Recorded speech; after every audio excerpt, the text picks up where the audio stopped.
சாட்டை நேயர்களுக்கு வணக்கம். மதுரை மாவட்டம் திருமங்கலம் சட்டமன்ற தொகுதியில் கப்பலூர் அப்படின்ற ஒரு இடத்துல அமைஞ்சிருக்க சுங்கச்சாவடியை எதிர்த்து அந்த பொதுமக்கள் போராட்டத்தை முன்னெடுத்தாங்க. அவங்க போராட்டத்துக்கு சில கட்சிகள் அவங்களுக்கு பக்கபலமாக நின்று அந்த போராட்டத்தை முன்னெடுத்தாங்க. குறிப்பாக அதிமுக அதில் பக்கபலமாக நின்னாங்க. அதுக்கப்புறம் நாம் தமிழர் கட்சி இருந்தாங்க. இந்த எல்லா கட்சிகளுமே போராட்டத்துக்கு ஆதரவு கொடுக்கும்போது காவல்துறை தொடர்ந்து அவங்களை கைது பண்ணி சிறைப்படுத்துறாங்க. இதை பற்றி தான் அந்த காணொலி நம்ம முழுமையாக பார்க்க போகிறோம். இந்த சுங்கச்சாவடி பார்த்தீங்கன்னா இன்னைக்கு நேற்று இல்லைங்க, கிட்டத்தட்ட 2700 ஆண்டுகளாகவே இது நம்ம நாட்டில் இருக்கக்கூடிய ஒரு விஷயம் தான். கிட்டத்தட்ட 7ஆம் நூற்றாண்டு தொடங்கி எத்தனை ஆண்டுகளில் இந்த சுங்கச்சாவடி இருந்துட்டு இருக்குது. சுங்கச்சாவடி இருக்கிறது நம்ம தவறுன்னு சொல்ல கிடையாது, ஏன்னா சுங்கச்சாவடி தேவைதான். ஆனால் அது ஏன் அரசாங்க மயமாக்கப்படாமல் தனியார் மயமாக்கப்பட்டிருக்குது? தனியார் மயமாக்கப்பட்டதுனால மூளைக்குன்னா திறக்க வேண்டிய அவசியம் என்ன இருக்குதுன்னு நம்ம கேள்வி எழுப்புறோம்.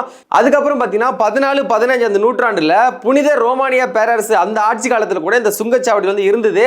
இது மட்டும் இல்லாமல் ஒரு சுங்கச்சாவடினா குறைஞ்சபட்சம் ஒரு 10 கிலோமீட்டர் தூரத்தை வந்து இருக்கக்கூடாதுங்க. அதுக்கு மேலே தான் இருக்கணும். 20 கிலோமீட்டருக்கு மேலே தூரத்தில் இருந்தால் தான் சுங்கச்சாவடின்னு ஒன்று வைக்கணும். ஆனால் இப்போ என்ன பண்ணுறாங்கன்னா, இது தனியார் மயமாக்கப்பட்டு தன்னோட வருமானத்துக்காக மட்டும், தன்னோட லாபத்துக்காக மட்டும் மக்களோட அத்தியாவசிய தேவைகளையும் புரிஞ்சிக்காம அவங்க இந்த மாதிரி கட்டணம் அதிகமாக செலுத்துறாங்களே, அதை எதையுமே இவங்க பொருட்படுத்திக்காம மூளைக்கு ஒன்றா சுங்கச்சாவடியை திறக்கிறாங்க.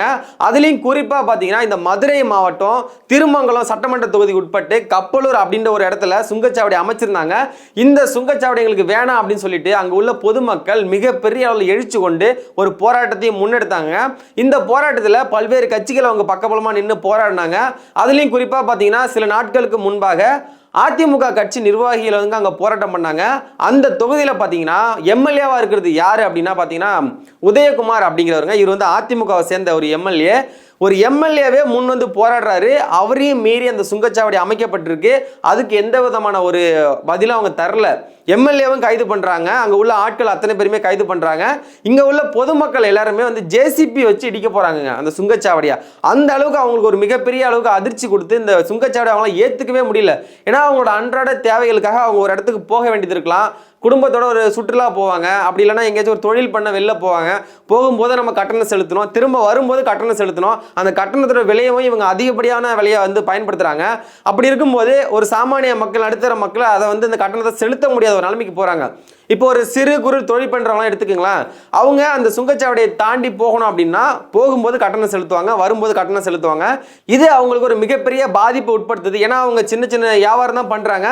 அதுலேயே அவங்களுக்கு கம்மியான வருமானம் தான் வரும். அந்த வருமானத்தையுமே இதில் கொடுத்துட்டா மீதி அவங்களுக்கு என்ன பத்தும் அப்படின்றதுனால அவங்க வந்து மிகப்பெரிய அளவு ஒரு போராட்டத்தை முன்னெடுக்கிறாங்க. அந்த போராட்டம் முன்னாடி நடந்துச்சுங்க. ஆனால் இப்போ பார்த்தீங்கன்னா நாம் தமிழர் கட்சி சார்பாக அங்கே உள்ள பொறுப்பாளர்கள்லாம் சேர்ந்து ஒரு போராட்டத்தை முன்னெடுத்தாங்க. இந்த போராட்டத்தை என்ன பண்றாங்கன்னா, அப்ப எப்படி அதிமுக அரெஸ்ட் பண்ணாங்களோ அதே மாதிரி நாம் தமிழர் கட்சி நிர்வாகிகளையும் இன்றைக்கு கைது செஞ்சு காவல்துறை வந்து சிறையில் அடைச்சிருக்காங்க. அதுவும் பார்த்தீங்கன்னா ஒரு அரசாங்க ஒரு பேருந்துங்க. அந்த பேருந்துல இதோ அந்த ஆட்டு மந்தையில வந்து அடைக்கிற மாதிரி அங்க உள்ள மக்களை வந்து அப்படி கொண்டு போய் பேருந்துல ஏற்றி அவங்களை கொண்டு போய் காவல்துறையை வந்து சிறைப்படுத்துறாங்க. இது உண்மையிலேயே மிகவும் கண்டிக்கத்தக்க ஒரு விஷயங்க. இதே அந்த திருமங்கலம் சட்டமன்ற தொகுதியில் அந்த கப்பலூர்ல பார்த்தீங்கன்னா 2 ஆண்டுகளுக்கு முன்பாகவே ஒரு கார்ல ஒரு 3 பேர் வந்துட்டு இருக்காங்க. அந்த 3 பேர் வந்து பார்த்தீங்கன்னா துப்பாக்கியை பயன்படுத்தி அங்கே உள்ள ஊழியர்களை மிரட்டினா ஒரு சிசிடிவியில் நம்ம பார்க்க முடிஞ்சது. அதுக்கப்புறம் காவல்துறை அவங்களை கைது பண்ணி விசாரணையை மேற்கொண்டாங்க. விசாரணை மேற்கொண்டதுக்கு அப்புறம் தான் அது உண்மையான துப்பாக்கியா இல்லை போலி துப்பாக்கியா அப்படின்னு தெரிய வந்தது. அந்த மாதிரி இவ்வளோ இந்த சுங்கச்சாவடி இருக்கிறதுனால எண்ணற்ற பிரச்சனைகள் வந்து நடந்துகிட்டு தாங்க இருக்குது. ஒரு பொதுமக்கள் அவங்க வந்து ஒரு சின்ன ஒரு தொழில் பண்ணுறாங்கன்னா அதை தாண்டி அவங்களால போக முடியாத ஒரு சூழ்நிலைக்கு அவங்க இருக்காங்க. அவங்களால அந்த கட்டணத்தை செலுத்த முடியாத ஒரு சூழ்நிலைக்கு இருக்காங்க. அப்படி இருக்கக்கூடிய ஒரு சூழ்நிலையில் அவங்க எப்படி வேலைக்கு போவாங்க, எப்படி அவங்க வருமானத்தை ஈட்டுவாங்க, அந்த வருமானத்து மூலமா அவங்க குடும்பத்தை நடத்தக்கூடிய ஒரு நிலைமைக்கு அவங்க தள்ளப்பட்டிருக்காங்க. இது எல்லாத்தையுமே நம்ம பார்க்கணும்ல. நீங்க சுங்கச்சாவடி நீங்க வந்து அதை ஆரம்பிக்கிறதுனால இதனால எத்தனை பிரச்சனைகள் வருதுன்னு சொல்லிட்டு அதை நம்ம எதையுமே பொருட்படுத்திக்காம நீங்க அதை பண்றீங்க. சுங்கச்சாவடியை வந்து ஆரம்பிச்சு அதுக்கான எத்தனையோ முயற்சிகளை முன்னெடுக்கிற நீங்க ஏன் நல்ல சாலையை வந்து நீங்க கொடுக்க மாட்டீங்கன்னு சொல்லிட்டு ஒரு கேள்வி எழுது. சாலைகள் பார்த்தீங்கன்னா மக்கள் வந்து பயன்படுத்தக்கூடிய மாதிரி நல்ல சாலைகள் இல்லை. இப்போ ஒரு வண்டி போகுதுன்னா அது எத்தனையோ ஸ்பீடு பிரேக் இருக்குது, எத்தனை வந்து மேடு பள்ளங்கள் இருக்குது, சாலைகள் அவ்வளோ ஒரு மோசமான நிலைமையில தான் இருக்குது. அதெல்லாம் சரி பண்ணி அதெல்லாம் சரி பண்ண முடியாத நீங்க எதுக்கு இந்த மாதிரி சுங்கச்சாவடியை போட்டு மக்களோட வரி பணத்தையும் மக்களுடைய உழைப்பையும் எதுக்கு நீங்க சுரண்டுறீங்க அப்படின்னு ஒரு கேள்வி எழுது. இது மட்டும் இல்லாம தொழில் பண்றவங்க எல்லாம் மிக ஒரு பாதிப்புக்கு உட்படுத்தப்படுறாங்க. ஒரு சுங்கச்சாவடினா அது 10 கிலோமீட்டருக்குள்ள இருக்கக்கூடாது அப்படின்னு சொல்லிட்டு இருந்துமே அதையும் மீறி நீங்க என்ன பண்றீங்கன்னா ஒரு மாவட்டத்துக்கு 6 சுங்கச்சாவடில இருந்து 10 சுங்கச்சாவடி வரைக்கும் ஒரு மாவட்டத்துக்கு குறைஞ்சபட்சம் இருக்குது. அப்படி இருக்கும்போது அவங்க ஒவ்வொரு டோல்கேட்டையும் அவங்க தாண்டி போகும்போதும் அவங்க கட்டணம் செலுத்துற மாதிரி இருக்குது. அப்படி இருக்க சூழ்நிலையில அவங்க எத்தனை அளவுக்கு கட்டணம் செலுத்துவாங்க, அவங்களுக்கு எவ்வளவு பெரிய இழப்பு இதனால வருது அப்படின்னு சொல்லிட்டு ஏன் இதை நீங்க சிந்திச்சு நீங்க பார்க்க மாட்டேங்கிறீங்க அப்படின்னு ஒரு கேள்வி எழுது. இப்படிலாம் இருக்கக்கூடிய ஒரு சூழ்நிலையில இது எங்களுக்கு வேணாம், இதை நீங்க அகற்றுங்க அப்படின்னு சொல்லிட்டு பொதுமக்கள் போராட்டத்தை முன்னெடுத்தா எடுத்த உடனே கைது நடவடிக்கைனா இது எப்படிங்க? ஜனநாயக முறைப்படி ஒருத்தவங்க ஒரு போராட்டத்தை முன்னெடுக்குது, அது அவங்களோட உரிமை.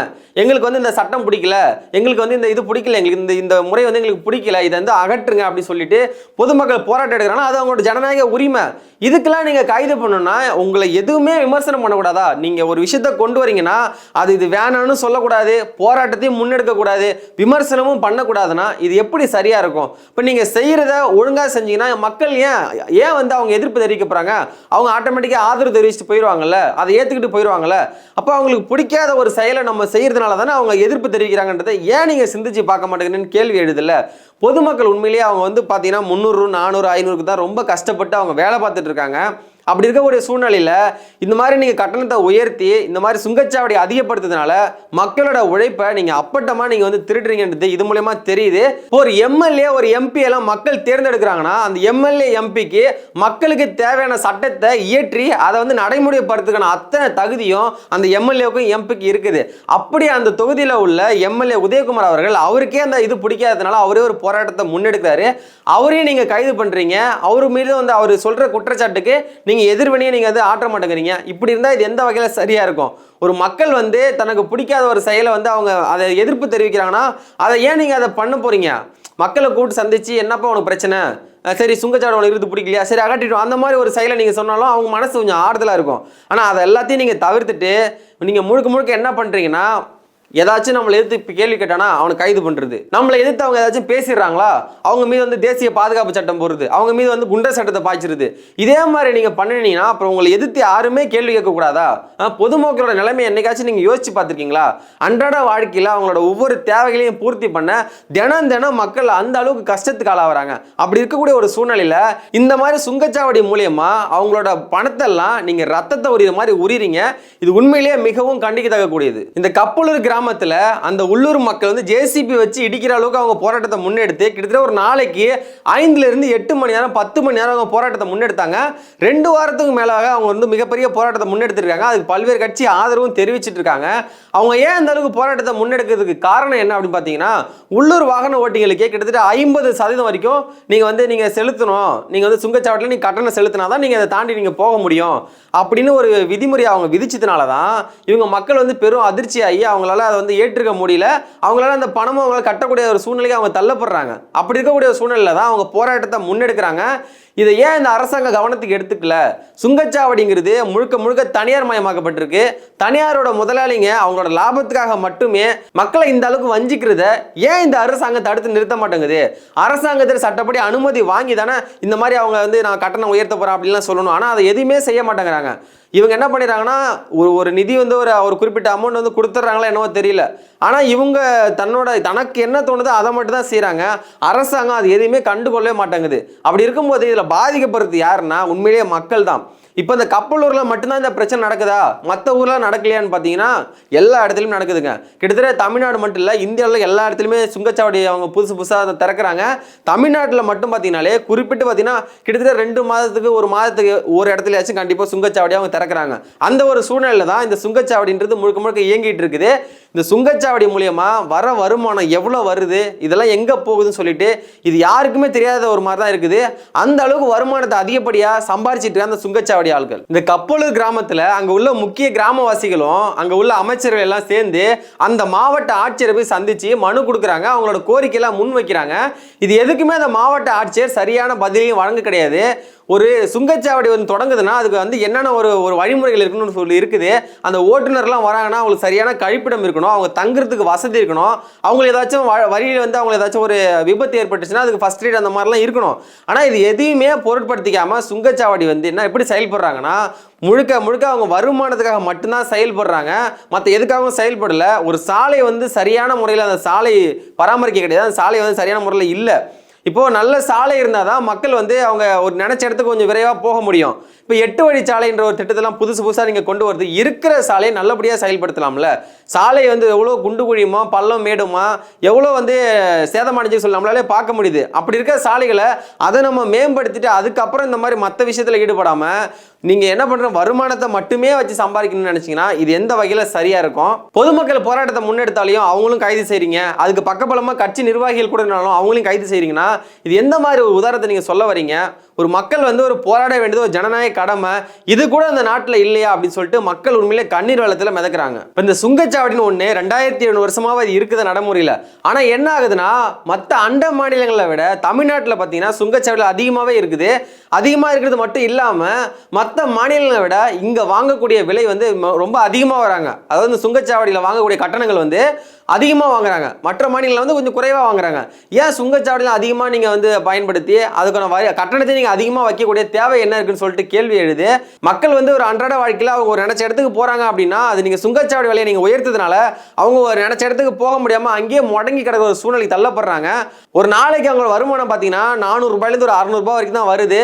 இதுலேயே அவங்க நிலத்து வரி, நீர் வரி, அவங்க வீட்டு வரி, எத்தனை வரிங்க அவங்க செலுத்திட்டு இருக்காங்க. இந்த மாதிரி அத்தனை வரியும் செலுத்துறது இல்லாமல் அத்தியாவசிய பொருட்கள் வாங்குறதுக்குமே அதிகப்படியான 25% வரி வாங்குறீங்க.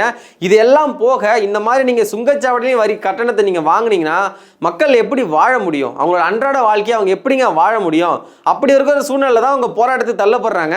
போராட்டம் செய்கிறவங்கள நீங்கள் ஏன் அவங்களோட கோரிக்கையை நீங்கள் முன்வைங்க, உங்களோட பிரச்சனை என்னன்னு சொல்லுங்கள், நாங்கள் தீர்த்து வைக்கிறோன்றதை கேட்காம அவங்கள கைது பண்ணி இந்த மாதிரி சிறைப்படுத்த வேண்டிய தேவை என்ன இருக்குது? அது மாதிரி பார்க்கணும் அவங்கள வந்து காவல்துறை வந்து அவ்வளோ ஒரு கீழ்த்தரமாக நடத்துகிறாங்க. ஏன் வந்து அவங்களோட பிரச்சனை என்ன கேட்க மாட்டாங்க?